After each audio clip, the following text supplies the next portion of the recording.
Taxi driver Shankar Goud అంత్యక్రియలకి line clear అయింది. అంత్యక్రియలకి అటు కుటుంబీకులు కూడా అంగీకరించారు. అయితే శంకర్ గౌడ్ మృతదేహాన్ని డిపో వరకు తీసుకెళ్లేందుకు పోలీసులు అడ్డుకోవడంతో ఉద్రిక్తత నెలకొంది. తర్వాత కుటుంబ సభ్యులు జేఏసీ నేతలతో పోలీసులు చర్చలు జరిపారు. అంత్యక్రియలకి కుటుంబ సభ్యులు అంగీకరించినట్టు తెలుస్తోంది. కుటుంబ నిర్ణయమే ఫైనల్ అంటున్నారు బండి సంజయ్. కాసేపట్లో శంకర్ గౌడ్ అంత్యక్రియలు కూడా పూర్తవబోతున్నాయి. అయితే ఉదయాన్నే ఆయన పనిచేసిన నరసంపేట డిపో, ఆయనకు స్వతహాగా ఇల్లు కూడా లేదు, తన డిపోనే ఇల్లు అనుకున్నాడు. తను పనిచేసిన చోట ఇల్లుగా భావించాడు. కాబట్టి ఆ ఇంటికి మేము శంకర్ గౌడ్ మృతదేహాన్ని తీసుకెళ్తాం, అక్కడ కాసేపుగా సంతాపాన్ని తెలుపుతామని చెప్పి కార్మికులంతా ఆందోళన వ్యక్తం చేశారు. పోలీసులకి కార్మికులకు మధ్య వాగ్వాదం కూడా జరిగింది. అయితే జేఏసీ నేతలతో కార్మికులతో చర్చలు జరిపిన పోలీసులు కుటుంబంతో కూడా చర్చలు జరిపారట. కుటుంబం అంగీకరించింది, ఆయన అంత్యక్రియలు చేయడానికి కుటుంబం అంగీకరించింది. కుటుంబం అంగీకారమే ఫైనల్ అని చెప్పి కేంద్ర మంత్రి బండి సంజయ్ కూడా అనడంతో అంత్యక్రియలకు లైన్ క్లియర్ దొరికింది. మరి కాసేపట్లోనే అంత్యక్రియలు జరగబోతున్నాయి. మా ప్రతినిధి చంద్రశేఖర్ సిద్ధంగా ఉన్నారు లైవ్లో. చంద్రశేఖర్, ఎటకేలకి శంకర్ గౌడ్ అంత్యక్రియలకి లైన్ క్లియరెన్స్ వచ్చింది. సో కుటుంబం నిర్ణయమే ఫైనల్ అని చెప్పడంతో కుటుంబం నిర్ణయం తీసుకేసుకుంది. సో ఫైనల్గా కుటుంబం అంగీకరించిన కండిషన్స్ ఏంటి అంటే కొన్ని కండిషన్స్ పెట్టారు జేఏసీకి సంబంధించిన కార్మికుల నేతలు కూడా. సో వారంతా 2 కోట్ల రూపాయలు ఇవ్వాలని చెప్పి, కుటుంబంలో ఒకరికి ఉద్యోగం ఇవ్వాలని చెప్పారు. సో ఏ కండిషన్లతో కుటుంబం యాక్సెప్ట్ చేసింది, గవర్నమెంట్ ఏ రకమైనటువంటి ఇవ్వబోతోంది, వాళ్ళకి ఎక్స్క్రీషియా ఇవ్వబోతోంది?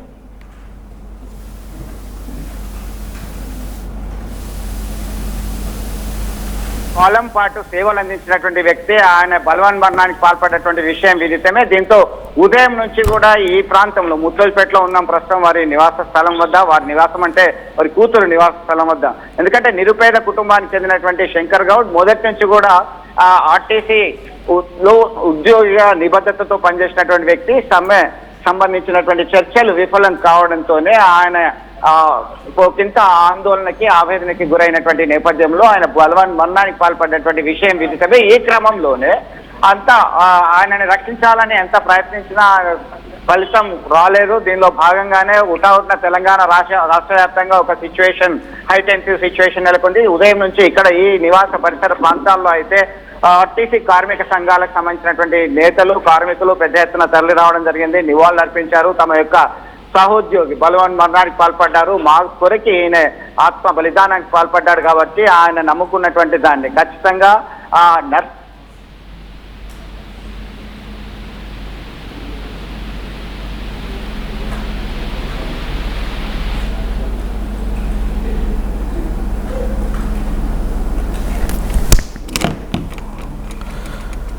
రైట్. సో మనం విజువల్స్ చూస్తున్నాం.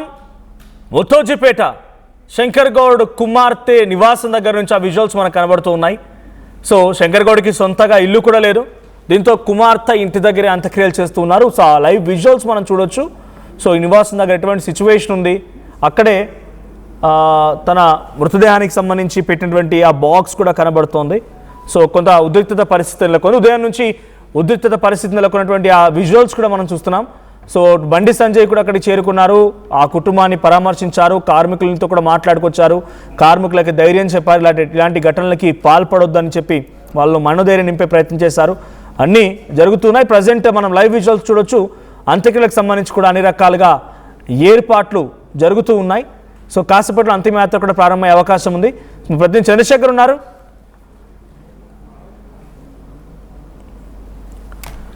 చంద్రశేఖర్, ఎటువంటి అప్డేట్స్ అంటే ఎంతసేపట్లో అంత్యక్రియలు జరిగే అవకాశం ఉంది, అంతిమయాత్రకి ఎటువంటి కండిషన్స్ అంగీకరించారు, సో అటు కుటుంబం యాక్సెప్ట్ చేయడంతో కార్మిక నేతలు ఎలాంటి రెస్పాన్స్ ఇస్తూ ఉన్నారు?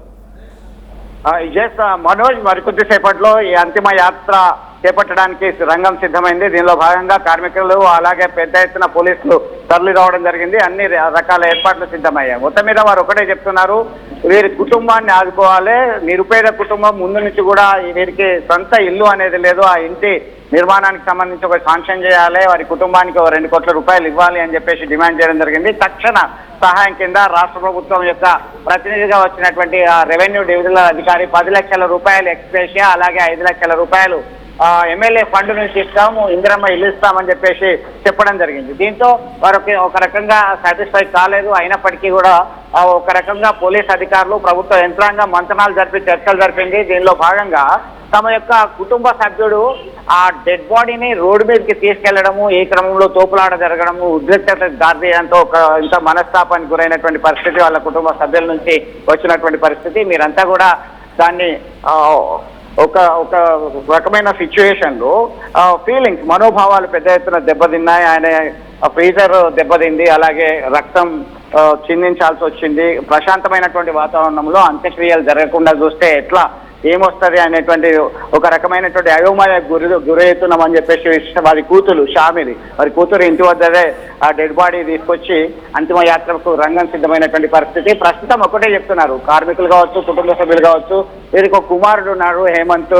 ఆయన నిరుపేద కుటుంబం అయినప్పటికీ చదువుకుంటూనే హైదరాబాద్లో చిన్నపాటి ఉద్యోగం చేస్తున్నాడు. దీనిలో భాగంగా ఆయన ఖచ్చితంగా ఉద్యోగ అవకాశాన్ని ఇవ్వాలి, చర్చలు జరిపేసినటువంటి పరిస్థితుల్లో సఫలీకృతం కావాలని చెప్పి కోరుకుంటున్నటువంటి పరిస్థితి. దీనిలో ఎలాంటి అభ్యంతరం లేదు. ఇప్పుడైతే గత రాత్రి మృతి చెందినటువంటి తమ కుటుంబ పెద్ద అంతిమ యాత్ర సజావుగా సాగాలి అనేటువంటి వాతావరణంలో, ప్రశాంతమైన వాతావరణంలో చివరి గడియలు ఉండాలి, అంతిమ యాత్ర కొనసాగాలి అని చెప్పేసి కోరుకుంటున్నటువంటి పరిస్థితి. దీనిలో ఇప్పుడు మేము మా పెద్ద దిక్కునే కోల్పోయాము, మాకేం కండిషన్స్ లేవు అనేటువంటి కోణంలో బాధాతప్త హృదయంతో వారు ఆవేదన అయితే వ్యక్తం చేసినటువంటి పరిస్థితి. మరొక వైపు కార్మిక సంఘ నేతలు అయితే ఖచ్చితంగా చెప్తున్నారు, ఇది ప్రభుత్వం చేసినటువంటి హత్య, ప్రభుత్వం యొక్క హత్యలో భాగంగానే ఆ ప్రాణ త్యాగానికి సిద్ధపడ్డారు.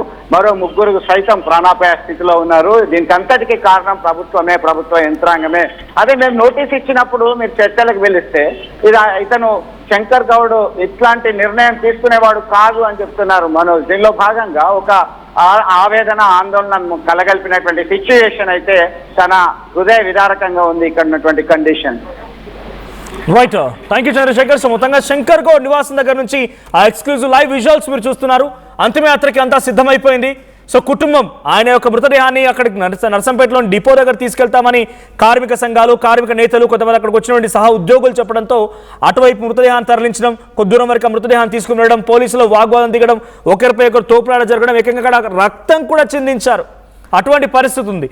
దీంతో మా నాన్న మృతదేహాన్ని తరలించకండి అంటూ అక్కడ మనోభావాలు దెబ్బతిన్న నేపథ్యంలోనే ఆ కుటుంబీకులంతా కలిసి మేము యాక్సెప్ట్ చేస్తున్నాం, అంత్యక్రియలు చేయండి, మాకు ఎటువంటి కండిషన్స్ లేవు, మాకు మా కుటుంబ పెద్దనే ప్రజదిక్కే లేకుండా పోయింది, ఇప్పుడు మేము కండిషన్స్ పెట్టి సాధించేది ఏం లేదు, కానీ నా కొడుకున్నాడు, నా కొడుకు మాత్రం ఉద్యోగం కావాలని చెప్పి శంకర్ గౌడ్ భార్య అడిగినట్టు తెలుస్తోంది. అటు శంకర్ గౌడ్ కుమార్తె కూడా అదే అడిగారు. సో ప్రస్తుతానికి శంకర్ గౌడ్ కుమార్తె నివాసం దగ్గర ప్రస్తుతానికి అక్కడ అంతిమయాత్రకు సంబంధించి ఏర్పాటు జరుగుతున్నాయి. మరి కాసేపట్లో అంతిమయాత్ర జరిగే అవకాశం కూడా ఉంది. ఎటకేలకి శంకర్ గౌడ్ అంతిమయాత్రకు అన్ని రకాల క్లియరెన్స్ దొరికింది. సో మరి కాసేపట్లో అంతిమయాత్ర లైవ్ కూడా చూడబోతున్నారు ఆర్టీవీలో మీరు. సో ప్రజెంట్ ఒకసారి అక్కడ ఎటువంటి సిచ్యువేషన్ ఉంది ఆ విజువల్ చూద్దాం.